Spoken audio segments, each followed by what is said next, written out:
बिस्मिल्लाहिर्रहमानिर्रहीम। अस्सलामु अलैकुम वरहमतुल्लाहि वबरकातुहू। मुहर्रम उल हराम ये इस्लामी साल का पहला महीना है और अल्लाह रब्बुल इज़्ज़त के नज़दीक हुर्मत और अज़मत वाले महीनों में से एक है। लेकिन अफ़सोस इस बात का है कि इस मुबारक महीने के बारे में बहुत सारी गलत फ़हमियाँ हैं, बहुत सारी बेबुनियाद रस्में हैं और गैर शरई काम हैं जो लोगों के अंदर आम हो चुके हैं और लोग उनसे बचते भी नहीं हैं, पीछे भी नहीं हटते। तो आज की इस वीडियो के अंदर हम जानेंगे कि मुहर्रम उल हराम में वो कौन सी गलतियाँ हैं जिनसे हर मुसलमान को बचना चाहिए ताकि हमारा अमल कुरान और सुन्नत के मुताबिक हो और हम अल्लाह रब्बुल इज़्ज़त की रज़ा को हासिल कर सकें। नाज़रीन करम, सबसे पहली गलती कि लोग मुहर्रम को सिर्फ़ गम या सिर्फ़ रस्मों का महीना समझ लेते हैं और फिर बस वो इसी तरह चलते हैं। हकीकत ये है कि मुहर्रम उल हराम ये इबादात का महीना है, तक़वे का, अल्लाह रब्बुल इज़्ज़त की इताअत का महीना है, क्योंकि ये हुर्मत वाले महीनों में से एक महीना है। इस महीने की अज़मत सिर्फ वाक़या करबला की वजह से नहीं है, बल्कि इस महीने की अज़मत उससे पहले भी है और वाक़या करबला का इस महीने के अंदर होना वो एक अलहदा चीज़ है। लेकिन चूँकि हुर्मत वाले महीनों का ज़िक्र जो कुरान मजीद में है, उनमें एक मुहर्रम उल हराम भी है। तो अल्लाह रब्बुल इज़्ज़त ने सूरत तौबा के अंदर फरमाया कि बेशक महीनों की गिनती अल्लाह रब्बुल इज़्ज़त के नज़दीक 12 हैं और उनमें से 4 महीने वो हुर्मत वाले हैं और 4 महीने हुर्मत वाले, उन 4 महीनों में से एक जो है वो मुहर्रम उल हराम है। तो इसकी अज़मत पहले से है। अगरचे वाक़या करबला भी इस महीने के अंदर हुआ जो इंसानी तारीख़ का एक बहुत बड़ा सानहा था।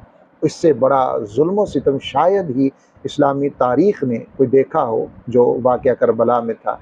उसके ऊपर भी हम इंशाअल्लाह ताला बात करेंगे। नाज़रीन इकराम, मुहर्रम उल हराम के अंदर दूसरी गलती ये है कि बहुत सारे लोग ये काम करते हैं कि मुहर्रम उल हराम में झूठी और मनगढ़ंत रिवायात वो फैलाना शुरू कर देते हैं। जैसे सोशल मीडिया के ऊपर मुहर्रम जब आता है तो इसमें ऐसे पैगाम गर्दिश करने लग जाते हैं जिसमें बहुत ही अजीब व गरीब फ़ज़ाइल, अजीब व गरीब चीज़ें जो हैं वो हदीस के तौर के ऊपर पेश कर दी जाती हैं, जिसमें ये बहुत ज़्यादा पैगाम चलता है कि मुहर्रम उल हराम के अंदर शादी करना ये दुरुस्त नहीं है। इस तरह की बहुत सारी ऐसी चीज़ें ये मुहर्रम उल हराम के हवाले से सोशल मीडिया के ऊपर आपको नज़र आती हैं। तो ये सब मनगढ़ंत चीज़ें हैं। पहले आप उस बात की तस्दीक और तहकीक ज़रूर कर लिया करें। रसूलुल्लाह सल्लल्लाहु अलैहि वसल्लम ने इसके बारे में फ़रमाया कि जिसने जानबूझकर मेरी तरफ झूठ मंसूब किया वो अपना ठिकाना जहन्नम के अंदर बना ले। ये सही बुखारी के अंदर रिवायत मौजूद है। इसलिए कोई भी रिवायत या कोई भी फजीलत, कोई भी चीज़ आपको मुहर्रम उल हराम के हवाले से, इसी तरह रमज़ान मुबारक आता है, आगे रबीउल अव्वल है, तो रबीउल अव्वल के बारे में भी ऐसे पैगामात आना शुरू हो जाते हैं जो सबसे पहले रबीउल अव्वल की मुबारक देगा उसको ये होगा ये। तो ये अहादीस के अंदर कहीं पर भी मौजूद नहीं है। एक है कि उस महीने की फजीलत क्या है, वो हदीस के अंदर मौजूद है। एक ये है कि उसके नाम के ऊपर कि अपनी तरफ से रिवायात घड़ी जाएं और वो लोगों तक पहुंचा दी जाएं, तो ये गलत तरीक़ाकार है। ये अल्लाह और अल्लाह के रसूल को नाराज़ करने वाली बात है। नाज़रीन इकराम, आशूरा का रोज़ा रखने की तरग़ीब रसूलुल्लाह सल्लल्लाहु अलैहि वसल्लम ने दी है, लेकिन लोग जो है वो इस अज़ीम सुन्नत से दूर हैं और गाफिल हैं। वो सबीलें लगा लेते हैं। अगरचे किसी को पानी पिलाना ये यकीनन सवाब का काम है, लेकिन जिस मौका के ऊपर जो नबी मुकर्रम सल्लल्लाहु अलैहि वसल्लम ने फरमाया है उसके ऊपर अमल करना दर हकीकत वही सवाब का काम है। अपनी मर्ज़ी करना सवाब नहीं होता। सवाब है आका अलैहिस्सलाम की सुन्नत के ऊपर अमल करना।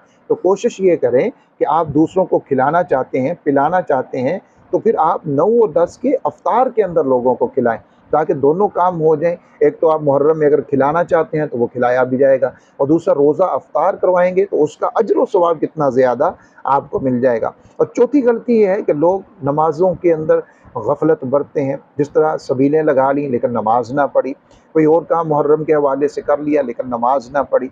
तो याद रखिए, असल नमाज है, फ़र्ज़ नमाज है। इसको छोड़ के हम कोई भी काम करते रहें, अल्लाह रब्बुल इज़्ज़त के यहाँ उनकी कोई अहमियत नहीं है। तो नमाज के अंदर आप ज़रूर हाज़िर हों, नमाज की पाबंदी करें, इसको मत छोड़िए। अल्लाह रब्बुल इज़्ज़त के यहाँ सबसे अहम इबादत जो फ़राइज़ में से है वो नमाज है। अगर नमाज़ें दुरुस्त नहीं तो दीगर अमाल की अहमियत भी कम हो जाती है। पाँचवीं गलती जो होती है और सोशल मीडिया के ऊपर जैसे ही मुहर्रम शुरू होता है, बल्कि शुरू होने से पहले ही ये गलती लोगों के अंदर आ जाती है, वो होती है फ़िरका वाराना झगड़े, नफ़रत अंगेज़ गुफ्तगू, सब इसी में लगे होते हैं। क्या अहले सुन्नत, क्या अहले तशय्युअ, सब इसी में लगे होते हैं। اب کوئی بھی یہ نہیں سمجھ رہا ہوتا کہ بھئی جن کے نام کی وجہ سے ہم آپس میں لڑ رہے ہیں ان کی سیرت کیا ہے، ان کی زندگی کیسی گزری، انہوں نے کیا اپنی زندگی کے اندر کیا۔ کوئی اہل تشیع ہے وہ، کوئی اہل سنت ہے وہ، نہ اہل تشیع امام علی مقام رضی اللہ تعالی عنہ کی زندگی کو پڑھنے کی کوشش کرتا ہے اور نہ اہل سنت پڑھنے کی کوشش کرتا ہے۔ بس ایک نام ہے، ایک تذکرہ ہے، ایک نعرہ ہے، بس وہی لگاتے جانا ہے، حالانکہ یہ تعلیمات اہل بیت نہیں ہیں، یہ تعلیمات آل رسول نہیں ہیں۔ آئیے نعروں کی حد تک محبت نہ کریں، بلکہ اپنی محبت کو عمل کے سانچے کے اندر ڈھالیں اور ان لوگوں کی زندگی کو پڑھیں، مکمل زندگی کو پڑھیں اور پھر سمجھیں اور ان کی زندگی کے مطابق عمل کریں۔ ان کی زندگی کے اندر کیا تھا وہ ہم نہیں جانتے، وہ ہم نہیں کرتے، بس اپنے نفس کو تسکین دینے کے لیے ہم جھگڑے کرتے ہیں سوشل میڈیا کے اوپر بھی اور ویسے بھی۔ چھٹی اس کے اندر غلطی یہ ہے کہ محرم کے اندر لوگ گناہوں سے نہیں بچتے۔ جو مہینے حرمت والے ہیں گناہوں سے تو عام دنوں میں بھی بچنا چاہیے، لیکن جو حرمت والے مہینے ہیں ان کے اندر بالخصوص ہمیں ان چیزوں سے بچنا چاہیے۔ جھوٹ، غیبت، حسد، بد زبانی، دھوکہ دہی، لوگوں کے حقوق مارنا، یہ تو ہر مہینے اور ہر دن میں یہ چیزیں حرام ہیں، لیکن حرمت والے مہینوں میں ان سے بچنے کی ہمیں زیادہ فکر ہونی چاہیے اور زیادہ کوشش ہونی چاہیے۔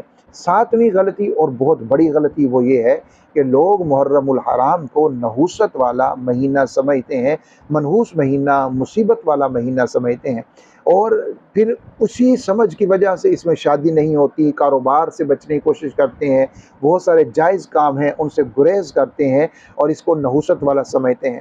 یاد رکھیے شریعت کے اندر، قرآن کے اندر، سنت کے اندر محرم الحرام کے منحوس ہونے کی کوئی بھی دلیل موجود نہیں ہے، کوئی بھی تذکرہ موجود نہیں ہے، بلکہ یہ تو اللہ رب العزت کا محترم اور بابرکت مہینہ ہے، لہٰذا اس کو ہم بدشگونی یا نحوست کا مہینہ نہ سمجھیں۔